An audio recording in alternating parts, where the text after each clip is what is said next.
March 16, 1965, the Coconut Grove nightclub in Los Angeles. Renowned director Howard Sterling was holding court at a table filled with studio executives and fellow filmmakers when he made a racist joke so offensive that the entire conversation stopped dead.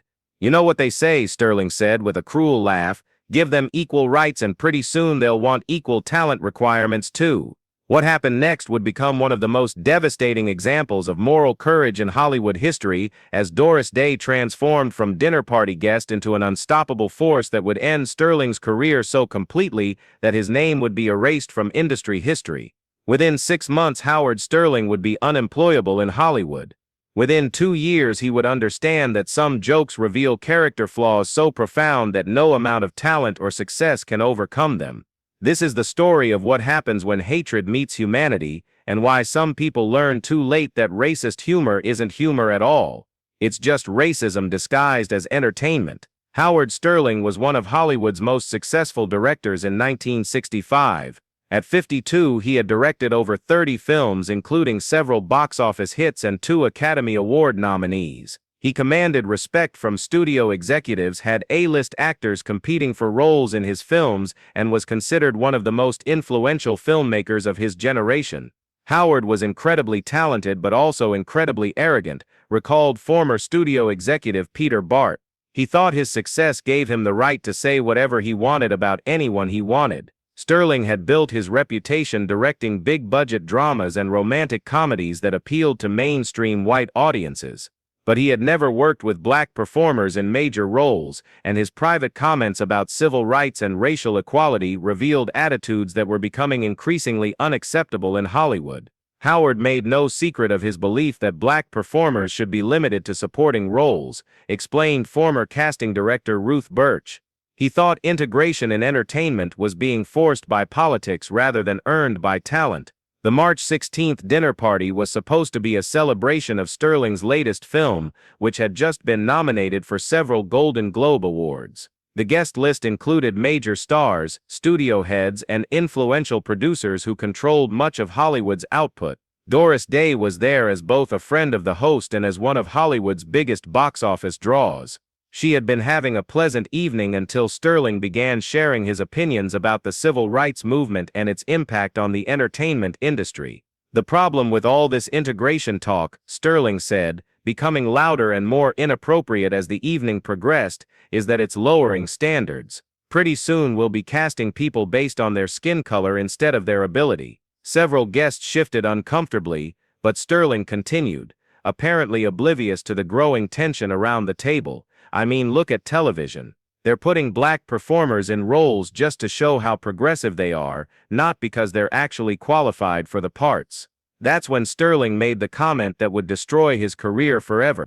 "You know what they say, give them equal rights and pretty soon they'll want equal talent requirements too." The table went completely silent.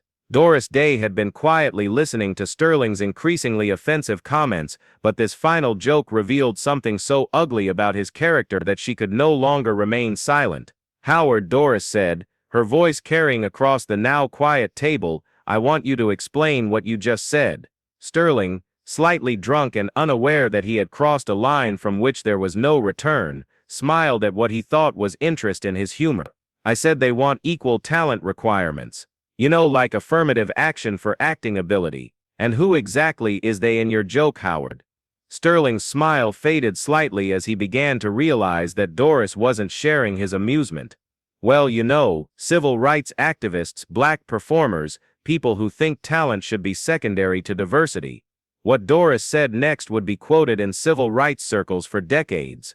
"Howard, let me make sure I understand your position. You believe that black performers are demanding roles they don't deserve based on talent, and that equal rights means lowering standards to accommodate inferior abilities." Well, when you put it like that, I'm putting it exactly like you said it. You made a racist joke that suggests black people want handouts instead of earning opportunities through merit. The entire dinner party was now focused on this conversation, with every guest understanding that they were witnessing something significant. "Doris, I think you're taking this too seriously. It was just a joke." "No, Howard, it wasn't just a joke." Jokes reveal what people really think when they believe it's safe to say it, and what you really think is that black performers are inherently less talented than white performers. Sterling tried to backtrack, but Doris wasn't finished educating him about the consequences of his racism. Howard, have you ever actually worked with black performers in major roles? Well, no, but have you ever auditioned black actors for leading parts in your films? The roles weren't appropriate, or have you simply decided without any evidence that black performers aren't capable of carrying your films? Sterling was beginning to understand that he was in serious trouble, but his response only made things worse. Doris, you have to understand that audiences expect certain things. Audiences expect good performances, Howard. They don't care about the skin color of the performer if the performance is excellent. What Doris said next would haunt Sterling for the rest of his career. But you've never given black performers the chance to prove their excellence in your films.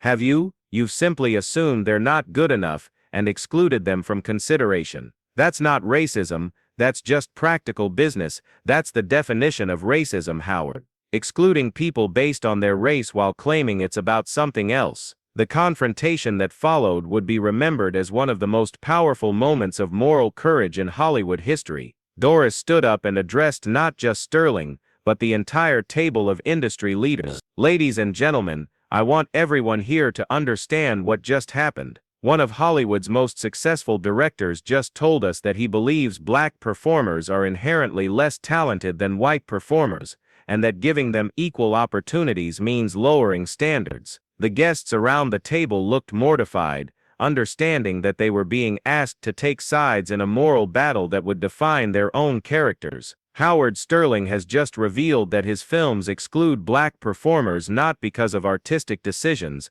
but because of racial prejudice. Sterling tried desperately to interrupt, but Doris continued with devastating precision. And everyone sitting at this table now has to decide whether they want to continue working with someone who makes hiring decisions based on racist assumptions. What happened next would change Sterling's life forever.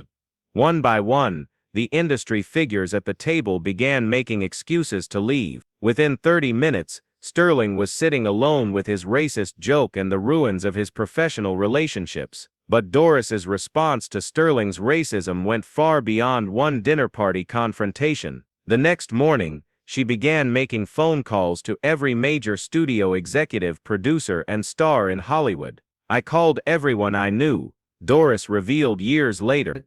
I wanted to make sure that Howard Sterling's racist attitudes were known throughout the industry. The response was immediate and overwhelming.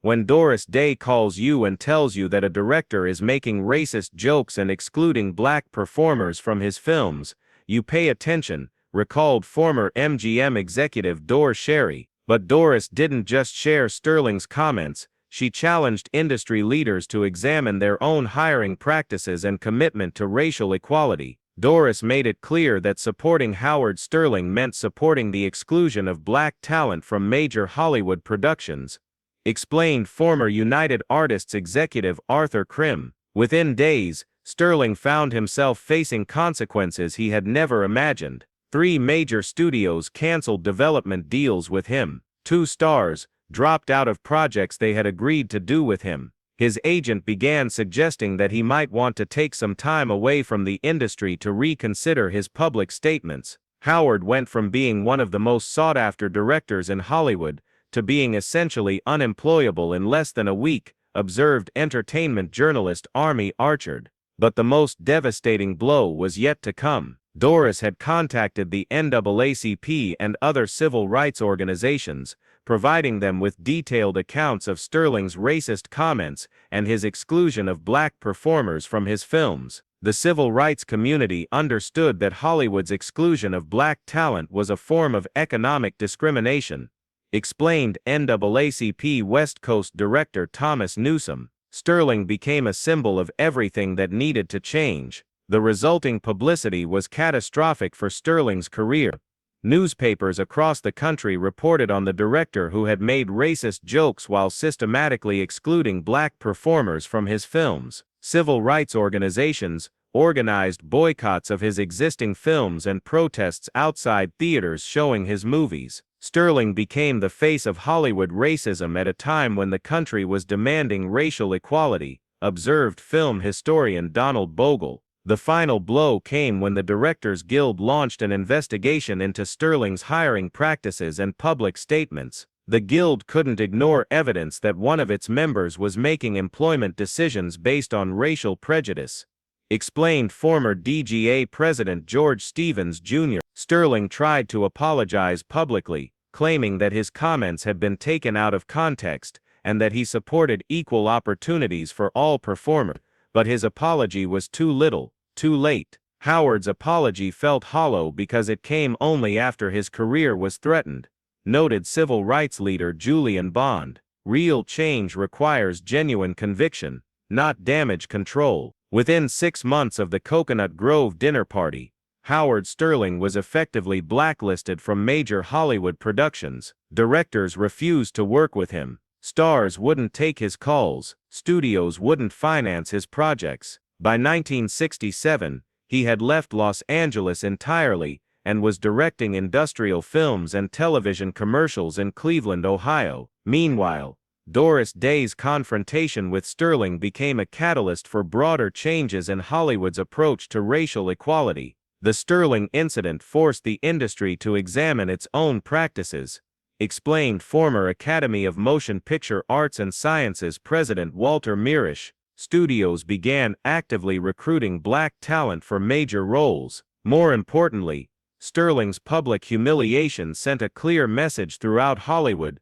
that racist attitudes would have professional consequences. After what happened to Howard Sterling, nobody wanted to be caught making racist comments or excluding performers based on race, recalled former casting director Marion Dougherty. The changes were gradual but significant. By the late 1960s, black performers were appearing in leading roles in major Hollywood productions, and directors who excluded them were increasingly seen as out of touch with both moral progress and commercial reality. In 1975, 10 years after the dinner party that ended his career, Howard Sterling was interviewed by a film school student about his experience in Hollywood. His response revealed both his regret and his understanding of what Doris Day had actually done to him. "I thought I was making a harmless joke among friends. I learned that racist humor isn't harmless, and that people who laugh at it aren't friends worth having. Doris Day didn't destroy my career.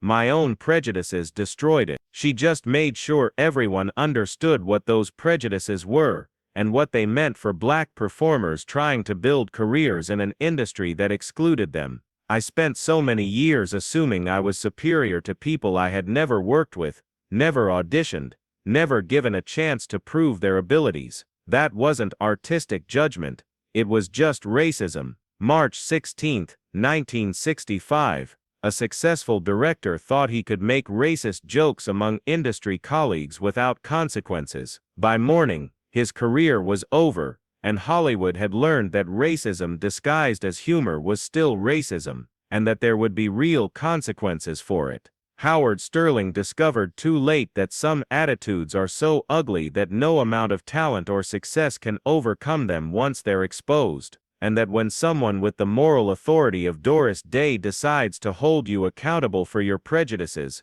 that accountability is absolute and permanent. Some people use their influence to protect their own interests. Others use their influence to protect the interests of people who have been excluded and marginalized. Doris Day chose to be someone who understood that real progress requires real consequences for real prejudice. Howard Sterling learned that lesson too late to save his career, but just in time to understand why some people become legends for their courage, and others become cautionary tales about what happens when hatred meets someone who refuses to tolerate it. The joke was on him, and it wasn't funny at all. It was justice, delivered by someone who understood that some things are too important to laugh about, like equality, like dignity, like the idea that talent should be judged by performance, not by skin color. Sterling forgot all of those truths. Doris Day reminded him, permanently.